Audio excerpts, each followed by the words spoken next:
There is a primal scream rising on this planet, and as many would argue, from this planet. Think of it as a boiling point of pain and disconnection, a culmination of disappointment, if you will, that we are unwilling, or even more concerning, that we are incapable of closing the gap between knowing better and doing better. In my work with young people, I hear a common refrain: I'm not suicidal, but I'm not sure I want to be here anymore. This is a clarion call that something's got to give. The New York Times refers to this slow death of the human condition as a pandemic of loneliness. Mental health practitioners refer to it as a crisis of global proportions, leading to ever-increasing rates of suicide, self-harm, addictions of all sorts, violence against others, and a population increasingly dependent on mood-stabilizing drugs just to function. Bottom line, we are struggling to exist in a world our nervous systems were not designed for. To exist in a perpetual state of fight or flight is the greatest theft of our human experience. We're being robbed of our potential to live a life of peace and harmony. Is there a way out of this path of self-annihilation and mutual destruction? I believe there is. My hypothesis is that if we are willing to go to school on our wounding, to remove shame and blame from our past, to find grace in all that has come before, and, with even greater courage, apply a lens of love to the present moment, our future can be radically and beautifully different from our past.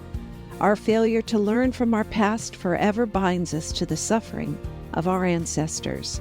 Our inability to meet this pain with compassion and wisdom is a key point of frustration for many.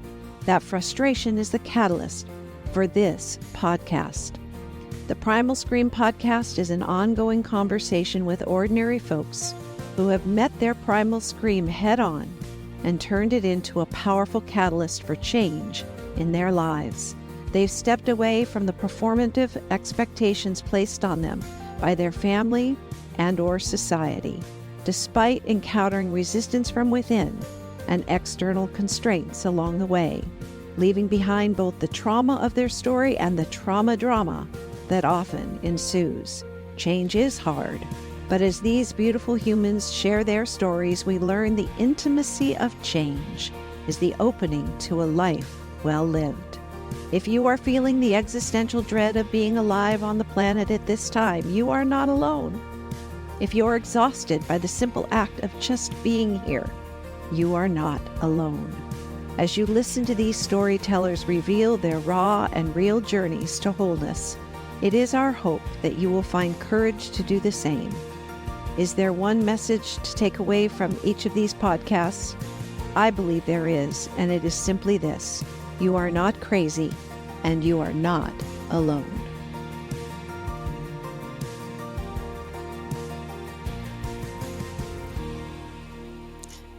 Hi, welcome to the Primal Scream podcast, episode number 1. Setting the tone, putting a stake in the ground. Thought a lot about this. In fact, I created some slides to say the words out loud that have been running through my head for days and days as we began to ponder this activity. My partner in crime, John Wayne Littlefeather, who is not here today for this founding conversation, but is a very important part of this conversation. He came to me several weeks ago and shared with me that he had had a big primal scream event in his life. And since I too have had that experience, I was curious about his and he mine. And he said at first the scream felt like it was him. And I could relate to that. I felt a lot of my early primal screaming was the release of trauma, finding my voice, connecting with the internal pain in the only way possible I knew to get that pain out of my body was to scream it out. But after a time, after multiple rounds of primal scream therapy and work, there was a point at which it crossed over. It jumped the shark. It moved from a primal scream that I felt was about releasing my trauma to the place where I felt like I was connecting to the collective trauma of the human race. And my dear friend John Wayne said the same thing, that he felt that he was tapping into the collective grief, this place of primal connection that we all seem to have with each other. And so I thought about that, like, why do we have this capacity within us to recognize something we all seem to find the language for, in terms of it's a primal scream? What does the word primal mean? It's not just a scream, it's primal. It's something so specific, so profound, that we choose a word out of the lexicon of possibilities that seems to be universal in our understanding of this expression, that there is something primal of our essence, innate, um, specific to the human cry, that can go from being an expression to an understanding. That we are both screaming, but we are understanding that that scream is of a primal nature. It is of a founding nature in us. And so I've spent the last few weeks really questioning our sanity as to why we should launch another podcast. Like, John Wayne's done one and I've done teachings online, but there just seems to be a beckoning in the becoming of humanity right now, something that is calling us forward to move in a new direction, to leave behind the old story of fear and scarcity and shame and blame and the gamesmanship of just staying alive on a planet that is ruled by fear, to the new story, a place where we can actually begin to have real conversations about how to move forward without blaming or shaming or deploying the gamesmanship, the strategy of survival. We could move into a new story where we work collaboratively and increasingly through higher states of consciousness. And so I took all of those thoughts and John Wayne's brilliance and decided, yeah, maybe there is something here. And then I began to ask people about their primal scream, and people would look at me and go, "What do you mean primal scream? Like, have you ever felt like there's just a massive sound?" And sound is a generous word. It's an ineffable expression of energy that wants to come forward in you. I refer to this a lot as the beckoning in our becoming, that each of us has a call to wisdom, a place that's deep inside of us that knows the difference between the wounding of our story and the mythology of our story. And so this primal scream conversation is one that people at times have been a little shy to speak with me about. But just yesterday, I was on the phone with someone I know dearly, and I said, "Tell me about your primal scream." She goes, "Oh, I hear the screamer all the time." She just jumped right in and acknowledged the screamers all the time. And she looks at the news and she goes, "What the?" And she watches people driving in the car and she goes, "What the F?" And so she understands that the scream is what comes out when we don't yet know how to use our words. I think of my grandson, and he has a the impulse control, as all young children do, and we always say, use your words, right? Like, but some of this is so big, so existential, so profound, that finding words to translate, or I'll stretch the possibility even further, transmute the scream into a song, a universal song of the universe, a place where we meet each other, is that primal scream, that primal essence, that primal release that comes all the way from the root through the throat chakra and out the top of our heads. Is that a universal connection point? So why us? Well, it's me and John Wayne, and we've been thinking about this for a long time. We've been wondering, is there a connection that goes beyond our beliefs, that feels in our bodies more true than any of the beliefs that we wrap our certainty around? Is there a deeper certainty, a deeper knowingness in our physical inner guidance system that is bringing us home? That's the question. So why now? Well, John Wayne letting me know about his primal scream was the good prompt, but what really sent us down the path of yes to launching, yes, yet one more podcast out into the world, one more primal scream, one more primal essence out there expressing itself is I spent the last couple of years doing something called the Joji experiment, joy of joining in. It's the antidote for the fear of missing out.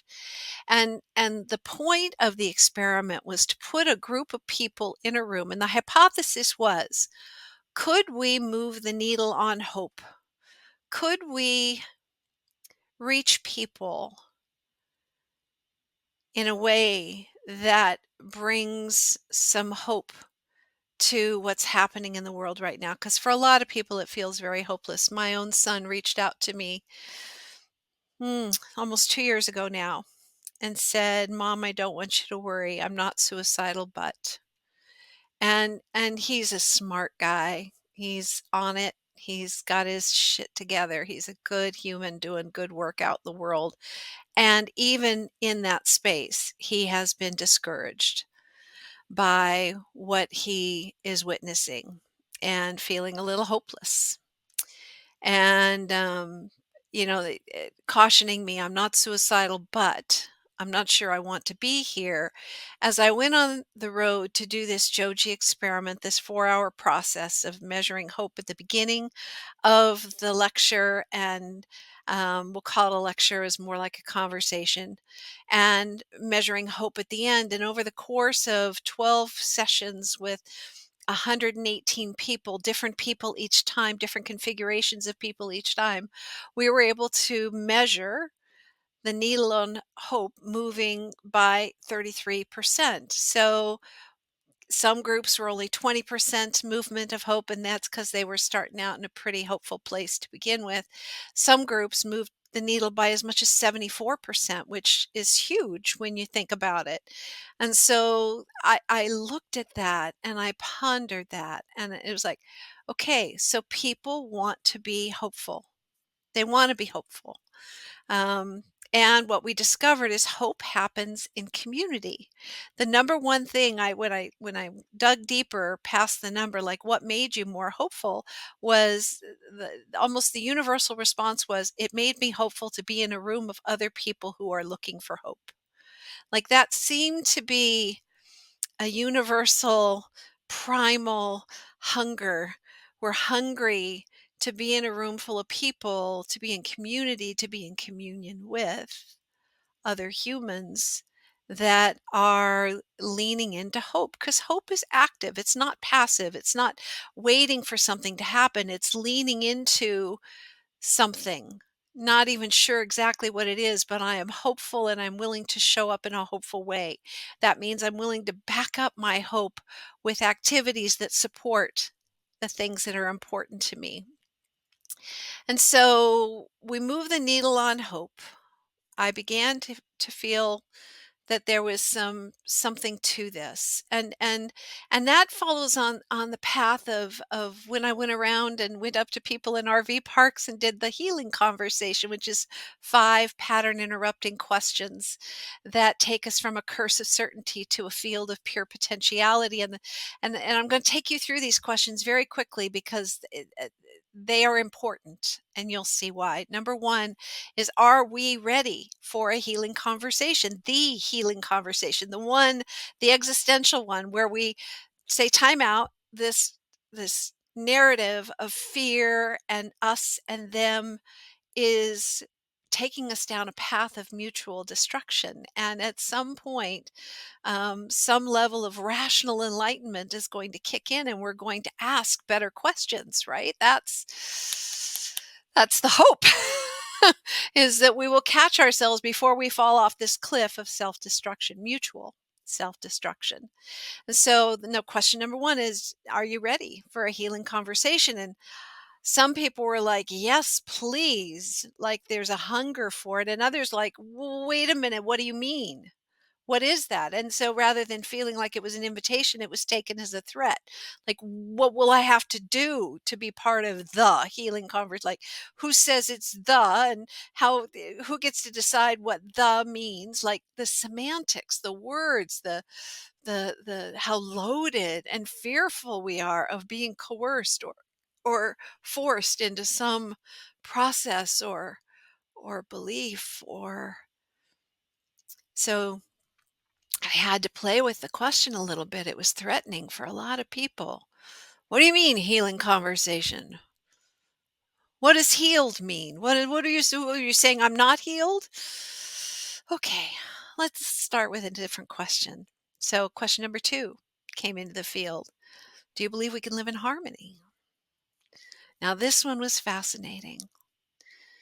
Every person I went now picture me, I'm in a little motorhome. I've just turned, how old was I? 58 years old, and no, 2018. Oh shoot, I was just 60. I was 60. I bought him an RV, and I my first stop was Burning Man. That was fascinating, and all those people, I'd say, "Do you believe we can live in harmony?" And they go, "Oh, I do believe. I do believe. I don't know how we're going to get there, but I do believe." But then when I left Burning Man and I went to RV parks and I went up to total strangers, now this was 2018, and they had big signs all over their RVs about who they voted for, and I always went in with just a little bit of cannabis on board so I could just soften my nervous system. But I'd walk up to strangers, say, "Do you believe we can live in harmony?" And every single person, regardless of their voting patterns, regardless of their religious affiliations, regardless of all the other conditions I might have put on their response, surprised me. They said, "I'd like to believe we could live in harmony." So I put a pin in that. I'd like to believe we could live in harmony. I go, wow. And if I just stop the conversation there, I could build a whole body of hope around that one idea that I'd like to believe we could live in harmony. But I went on, right? And there was always, I'd like to believe we can live in harmony, but there was always a but. And the but was where I focused my next question. So the but was always, we could live in harmony, but for those people, those ideas, those skin colors, those belief systems, those other outside of myself. Never once did somebody say, "Oh, I think we could live in harmony, but for the way I think about things." Nobody ever saw themselves as the impediment to harmony. Only other things outside. And when you think about the word harmony, it requires two parts coming together in some coordinated fashion, some beautiful way of finding not just middle ground, but higher ground with each other. So I'd love to believe we can live in harmony, but for those other people. And so I would sit with that for a day before I'd approach another group of people. And then the next time I went out, it's like, do you believe we can live in harmony? Yes, but, and then always got the but. And I go, okay, let me re-ask that question a little bit different. What would we have to believe about each other to live in harmony? Whew, that started us down a whole different road. Like, what would we have to believe about each other to live in harmony? And that gets us to question number 3 is, how do we come to believe what we believe about what we believe? In other words, there's the beliefs we have, but then there's also the attachment to those beliefs, that intractable certainty that our beliefs are the correct ones, the only ones, the right ones. And yet if you really softly, gently remind people that we used to believe that black cats were evil. We used to believe that walking under ladders um, was a kiss of death. That breaking a mirror caused bad luck. We filled our brains with all kinds of superstitions and ideas, and yet over time we have learned. That's a beautiful word, to learn better ways of thinking about things. And science informed that, and observation, and time, and technology, and generational belief systems dying off with generations. Like, we have evolved. We can change our beliefs. We do it every day. We do it every day. So, question number one is, are you ready for a healing conversation? Two, do you believe we can live in harmony? What would we have to believe about each other to live in harmony? Three is, how did you come to believe what you believe about what you believe? There's a wonderful movie called The Lottery of Birth on Netflix. It's free. You got to watch it with your friends and family and have this really important conversation about the software that that keeps us, breathing and sleeping and thinking and moving on this planet. Like, our brains are brilliant machines, and yet they also don't have a lot of filter. We just take in information, and until it starts to question our hard, fast beliefs, we let it ride. And so, how do we come to believe what we believe about what we believe is a big, big inquiry. And I've spent time with groups, youth and elder, all ages, all stages of life, and we recognize how we've been programmed to believe certain things are true and other things are not. Some of us to the point of, putting all our chips on the religious outcomes there. Like, we have what I call our big toe, our big toe theory of everything, existential theory of everything, our fill in the blank meaning making that we assign to this human experience. And so we could argue our beliefs all day long, or we could get to question number four, which is, do we love ourselves enough to heal? If not, why not? If not, why not? I spent 10 years going down that rabbit hole of what gets in the way of me loving myself, what gets in the way of me accepting who I am just as I am. And I know that this is big work for all of us, because we're coming into this belief system that we're sinners, that we're bad, that we're a burden, that our wounding has a whole other patterning of thought that we attach to. So, that fourth question, do I love myself enough to heal? If not, why not? Do we love ourselves enough to heal out of this broken human condition that we're in? If not, why not?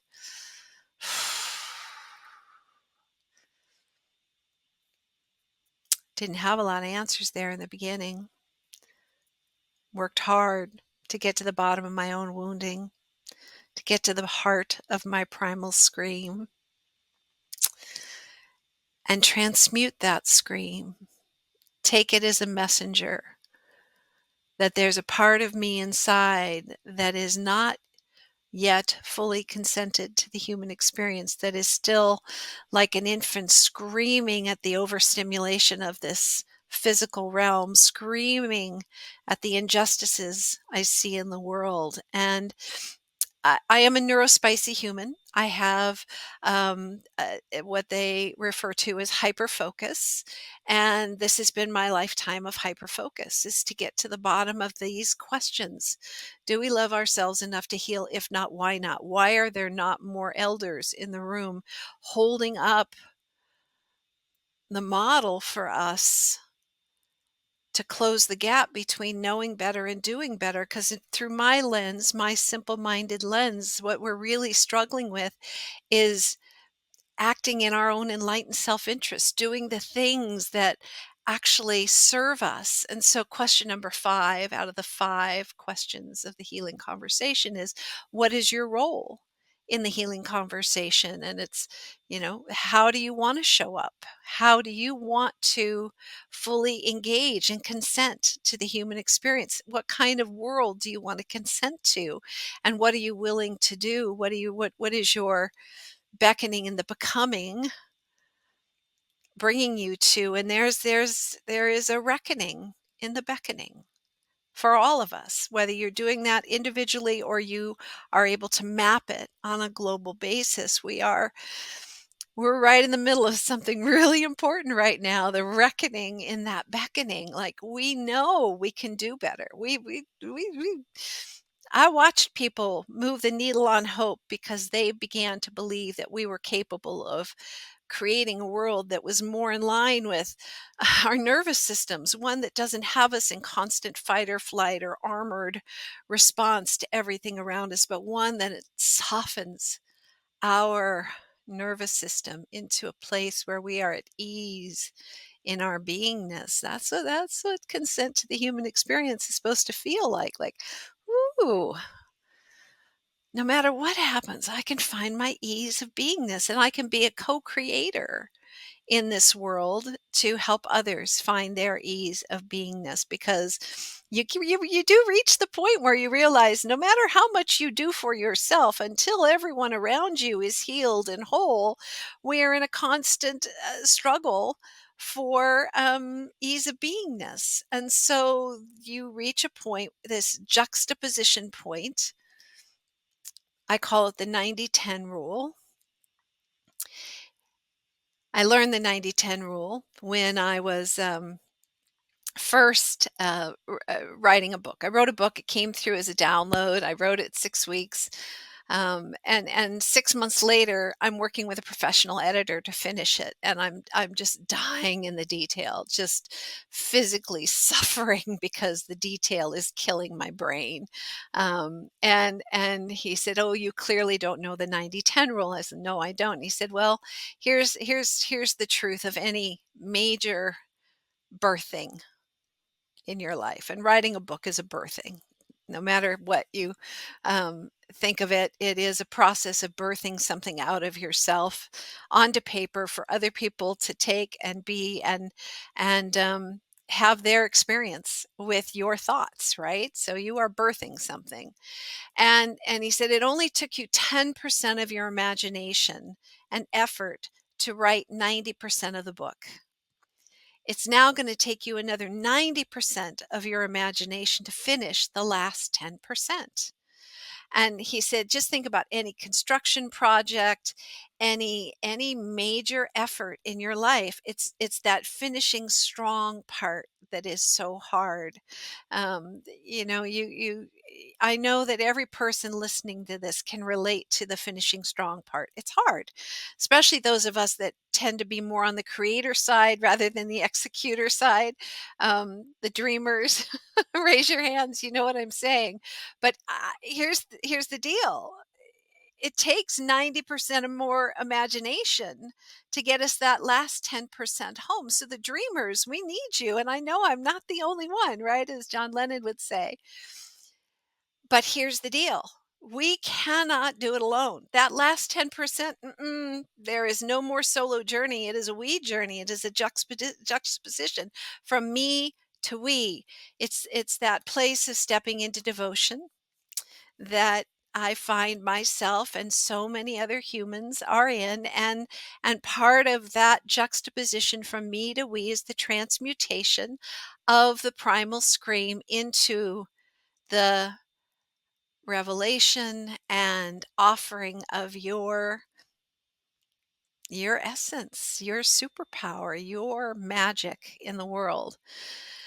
And so why us? Why now? Well, my son's words, "I'm not suicidal, but I'm not sure I want to be here." I have heard that repeated 100 times from different people in different ways. I see it across the planet with the addiction rates, the suicide rates, with the disconnection We have the anger, the rage that we seem to be projecting on each other.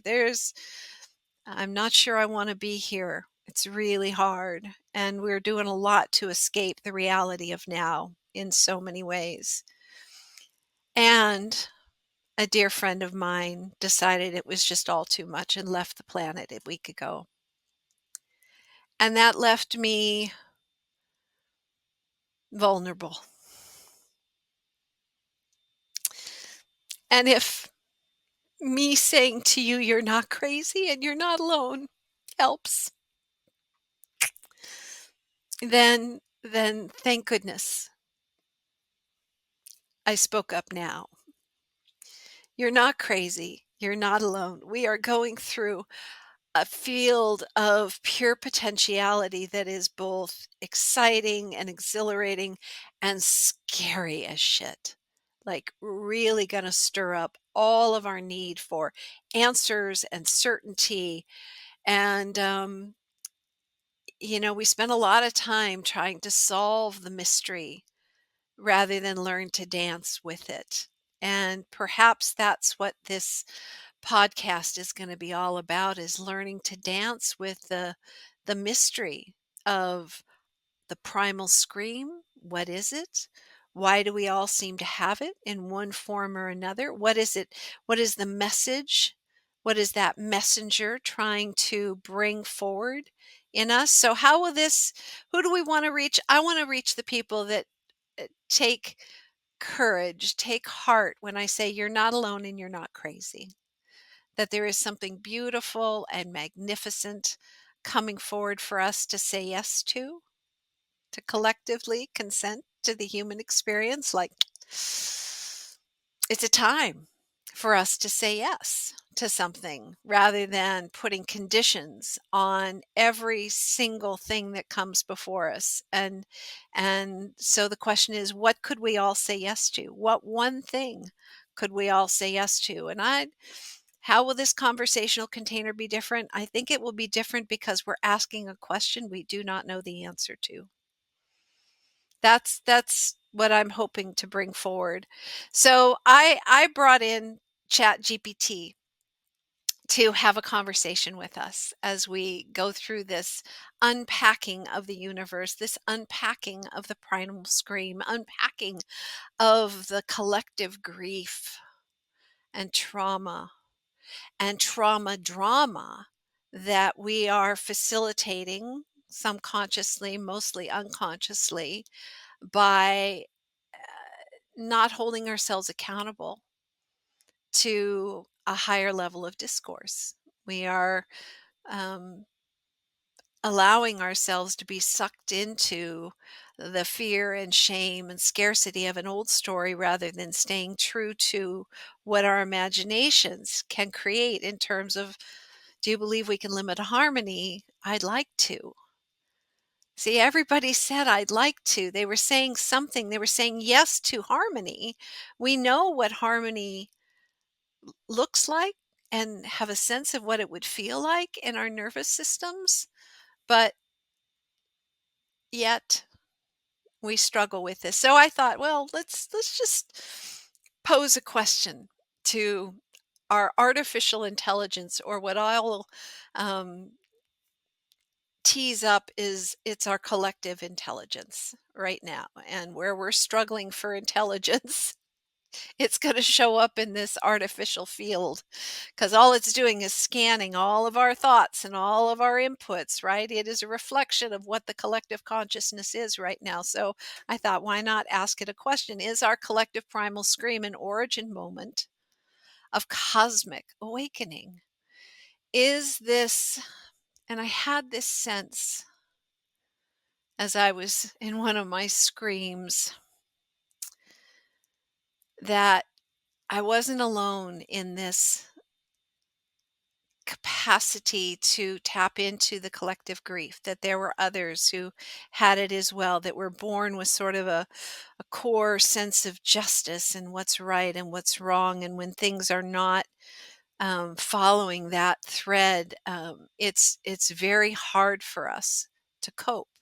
And so some of us have devoted our lives to figuring out, hyper focused, figuring out, you know, why are we not um, doing the things that would make life easier for all of us? Like there's just some obvious things that we could be doing that could make all of this so much easier, so much more in line with our nervous systems. Like, what if our nervous system really was our litmus test for our consciousness? That if we began to understand that our nervous systems, the electromagnetic field of our bodies, is the extension of the energetic field, the unified field of consciousness, what if we did that which is in service to our nervous systems above all of our beliefs and that which has held us captive and hostage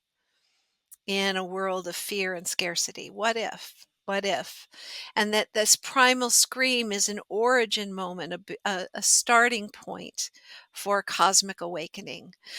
Um, Years ago, when my mom passed away, almost 10 years ago now, the day she died, I got this beautiful wash of grace, this huge download about her specifically, and I had a little bit of cannabis on board, and I was able to. This is really good for my neurospicy brain to hold a lot of different ideas together into a cohesive web of understanding. And I saw her, and I saw how she was born into this world, the set and setting of her journey, and I realized that much of her path was set before she was even born.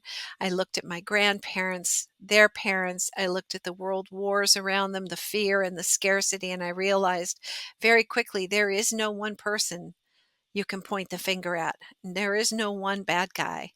We've been on this path of cumulative grief and not talking about it, and watching our generations go deeper and deeper down the rabbit hole of addiction um, and disconnection from life, from themselves, just getting on the treadmill of life and not really having any sense of purpose or meaning or a life they want to consent to. So when my mom died, I got the wash of grace, the call it Christ-like understanding, whatever it is, that there is no one to forgive for any of this. It has just been part of our learning curve to reach this moment of collective consent to the human experience, to choose the love story that we have been imbued with. Our biology tells us all we need to know: that we need air, a certain amount every minute to survive. We need water, a certain amount every few days to survive.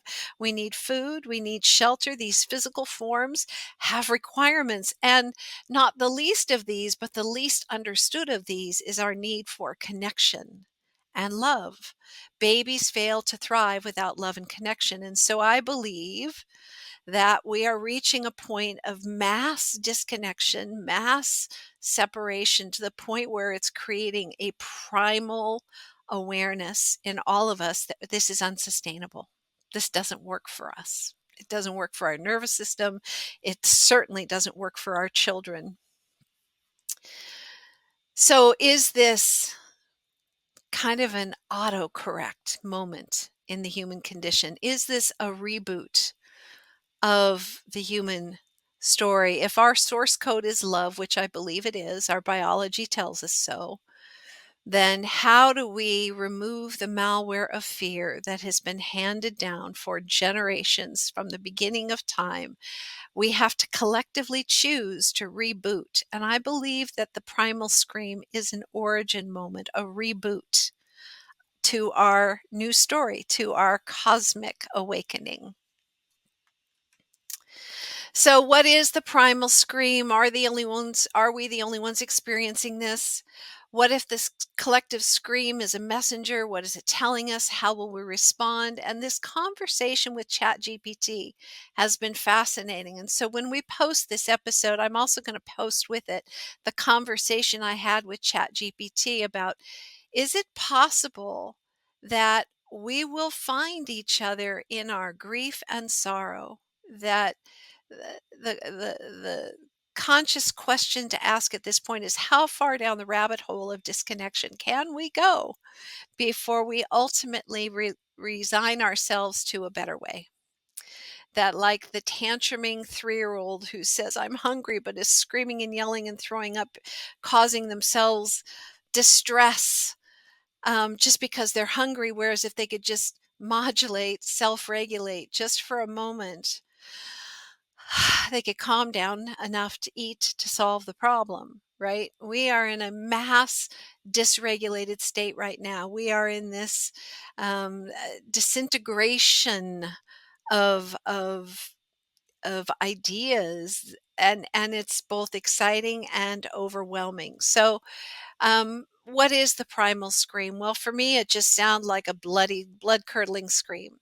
I had 4 babies at home, and none of those screams were equal to the scream that I met on 5-MeO DMT. It was a full um, expansion out of the physical form into the pixelated, white out, unified field that I also experienced when I'd had a near death experience 24 years ago, having had a pulmonary embolism and died. And while I was on the other side, it's what I experienced, just out of the body, pure white light, nothing bad going to happen, not a bad place to hang out. It's all good.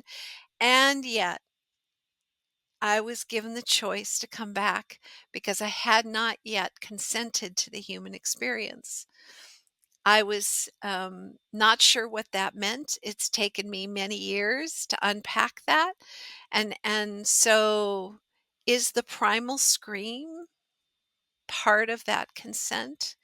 Is taking our anger, our frustration, our exhaustion, our anxiety, our depression, all of them, taking them all as messengers that this construct is not working for us. And having the courage to question our beliefs, to fact check our fears, to ask the question, do I love myself enough to heal? If not, why not? Because it does not make sense that I would hate myself. It wasn't until I held my own first child and realized, ooh, she's kind of perfect. Oh man, I was once too. I hope she never feels that she's unworthy the way I have felt that I am unworthy.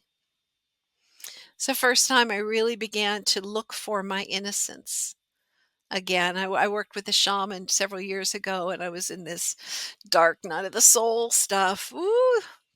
Are you ready for the healing conversation? There's are you ready, willing, and able to have a healing conversation? Because there's some fine print in there about dark night of the soul stuff. There's some invitation there to bring the scream forward, like, but to know that this is part of our healing process, to both feel it all and hold it all with love and compassion. So when mom died, I got the whole love and compassion piece. And the second half of that moment, my mom's passing, was, you understand grace now. You understand the power of grace. You understand that there's nobody to blame for where we are in this moment. We are all just living out the set and setting of our arrival. The question is, do we want to co-author a new story? Do we want to jump the shark, that 90-10 shark together? Are we willing to leave behind our certainty that life has to be this way? Are we willing to leave behind our cynicism that people aren't worthy of a second chance? Like, this is an edge. It's a big edge. It's a cliff, actually. And my favorite quote from Baal Shem Tov is, if I must fall, let me fall, for who I will become will catch me. Well, we as a human race, we're kind of in a free fall right now, but I believe that the primal scream that comes with that free fall is actually a gift. It's actually a whole new breath of life, a whole new way of being in this world, dancing in the mystery, not needing to add any certainty to it. So the part of the mystery of that day when mom died was It switched from this download about grace to this next piece, 2014. We're coming into time where truth will become lies, lies will become truth, and it is in service to helping us re-engage with our inner guidance system. Now, read Primal Scream in there, right? Inner guidance system is telling us something, that this is not working. And whether you're screaming out loud or you're just thinking about screaming, or you're screaming into a glass of beer every night, or some other drug of choice, shopping, workaholism, anything to avoid the reality of looking at where we're at right now, it's helping us look inward for that truth. So truth will become lies, lies will become truth. It's in service to helping us re-engage with our inner guidance system, and the storytellers will bring us home. Now, for the longest time, it's been almost 10 years, and the storytellers will bring us home. That always felt like this sort of other sentence, but I realize now, and why this Primal Scream podcast is going to be the storytellers bringing us home, is we need to hear and witness in others their healing process out loud. There are so many people that I'm going to interview, just people like you and me, not famous people. Some are semi-famous, but I mean, people who have met themselves at this 90-10 juxtaposition, this me to we transition, this transmutation of their primal scream into an essential expression. Who are they? What did they come to express? These people have found their dharma. They found their song to sing. And so we're going to have lots of conversations with folks. No two will be alike. I know, because I've already been having them with people and I'm like, "Oh, that didn't go in a direction I thought it would." Woo, big surrender for me, right? This is, it's a path of inquiry. Could we find each other? Could somebody who voted differently from me relate to the concept of primal scream? Are they sitting in their vehicle at the end of the day screaming at what's happening in the world? Because if you are, then I think I can meet you in the scream. I think although we have different lenses of perception on how to fix what's wrong, if we start with the connection point of universal song, primal scream, there's hope for us. So I put into ChatGPT, and I'll just kind of wrap this up based on um, the conversation so far. I asked ChatGPT, could our primal scream actually be a point of universal song, a point of connection? And it came back with a beautiful long narrative. And I said, what if you were to turn this into a poem? And this is what it came up with. In the depths of cosmic silence, where stars whisper secrets untold, echoes the primal scream, a symphony of souls unrolled. Through the vast expanse it travels, a wave of raw emotion unfurled, each scream a note, a cry, a howl, in the song of the universe swirled. From the heart of every being comes a primal scream profound, a release of pain, a burst of joy in the cosmic chorus it's found. Yet amidst the chaos and cacophony, a melody begins to rise. The song of the universe, harmonious, a celestial lullaby, wise.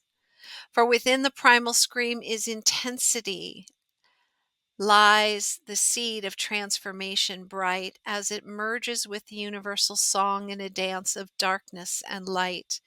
So let us join this cosmic choir with our screams and songs combined for the symphony of existence, for in the symphony of our existence, our truest selves will find.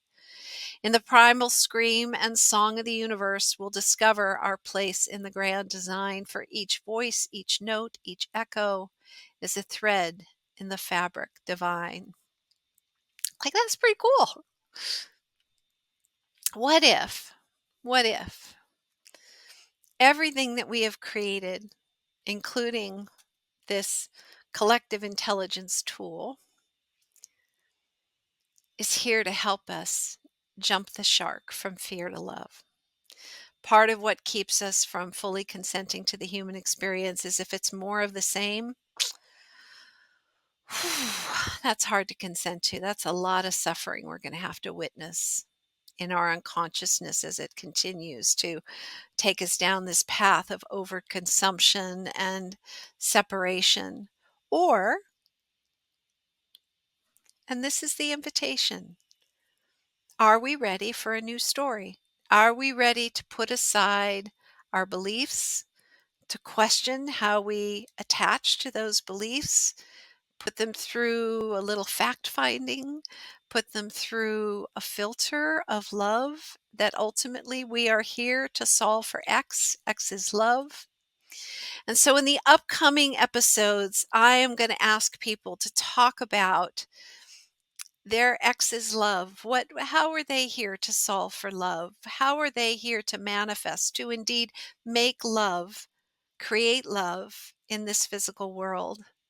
So, we're going to talk to risk takers and manifestors about the transmutation of their primal scream as an awakening messenger into their life's work. We're going to do what I call following the arc of truth, like twists and turns. And I mean, I know people that gave up careers and professional credentials to follow the path of psychedelics. I know people that have walked away from relationships and careers because they feel called to something greater within themselves. There's a reckoning in the beckoning of our becoming, and I want to talk to people about how they got through the reckoning, because if we can do it individually, we can do it collectively, and it will take 3 generations of consent to say yes to this new story together. Right here, right now, we have enough generations alive on the planet who are coming into this awareness, this cosmic awakening. This primal scream is a unifying thread.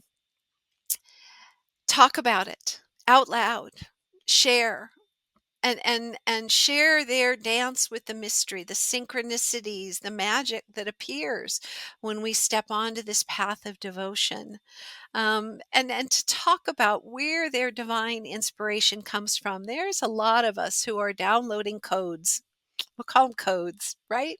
The whole universe is a codex of sorts, and the new story has codes to it. How to heal the planet, how to heal our educational system, how to heal healthcare, how to heal food creation, how to heal the air, the water, all the things that we have at our disposal for life to go on living. How do we heal those things? How do we show up in a way that we are part of the solution and not part of the continuing problem? That's what these conversations will be about. So we could all just get in a room and scream together, and there would be benefit in that too. The co-regulation of our nervous systems, the awareness that you're not alone and you're not crazy, that alone can soften, truly soften the edge of loneliness that so many of us are feeling right now. But we're also going to learn a lot about a lot of different people and how they have approached their lives, perhaps down the road less traveled, down a path of inquiry. And I'm going to invite you, just like me, just somebody sitting in their home having a primal scream moment just about every night on the news. Sure that it's somebody over there that is the problem.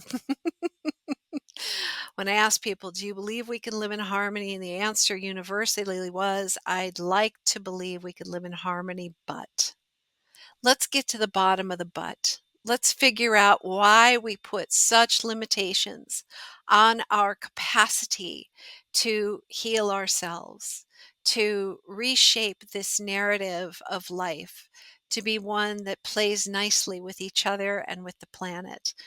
We're capable of so much more than what we are tolerating in this existence. And for some of us, that tolerating has become intolerable. So you're not alone. You're not crazy. And I hope you'll step into this conversation and share your primal screams, hashtag primal scream, and what your scream is. Stitch in to these conversations and share your primal scream. Let's fill the airwaves with primal scream conversations so that people realize there is an invitation afoot. And there's a lot of us. There are islands of consciousness surrounded by a sea of fear. And if there are enough of us that come forward together, we become the ocean, and we can gently lap at the shores of fear and contain it and co-regulate it. And as I said, it's going to take 3 generations, but right now on this planet, there are enough of us to pull this off. May it be so. Aho.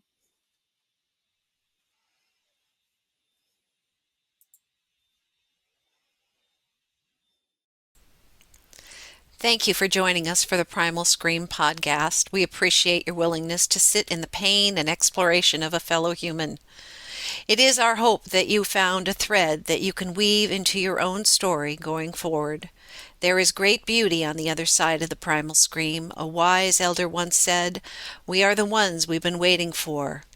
And we are not waiting any longer for someone or something to shift the human story from fear to love.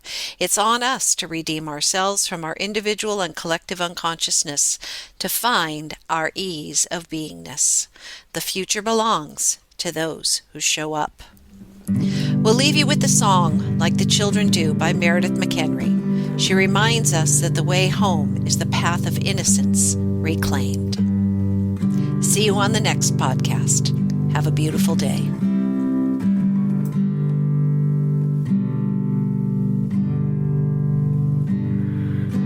Put down your armor, I'll put mine down too.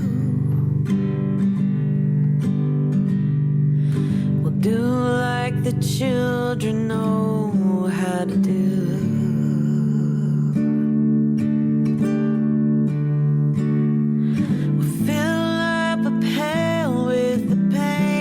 Caused you. We'll pour it all out like the children do.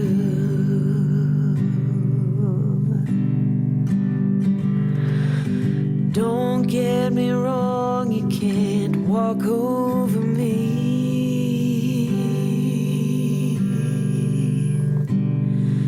But I'm strong enough to hold you when you're weak. I know I fucked up and you sure have too. So let's just start over like children do.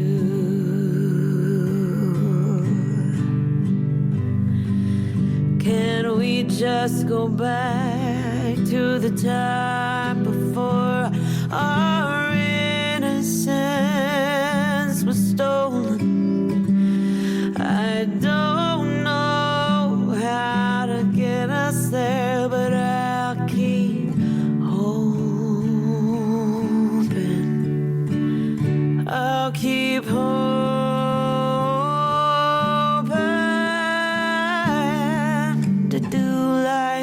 Children do. We can do like the children do. I'll open my bleeding heart to you.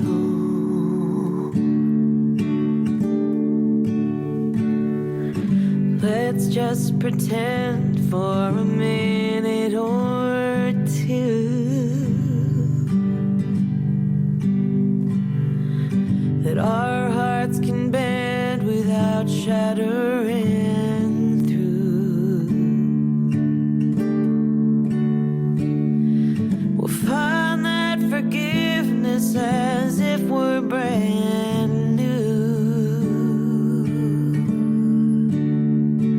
And you'll walk through the fire like it can't burn you.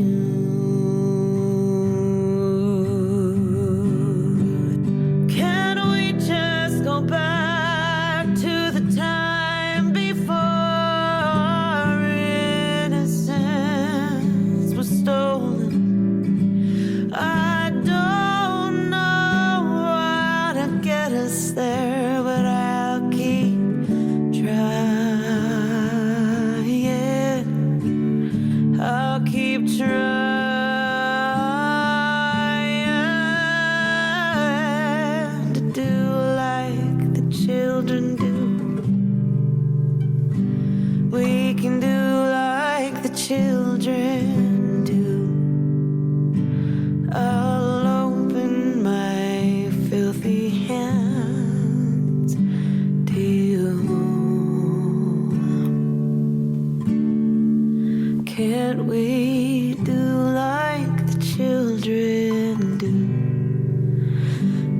that we do like the children.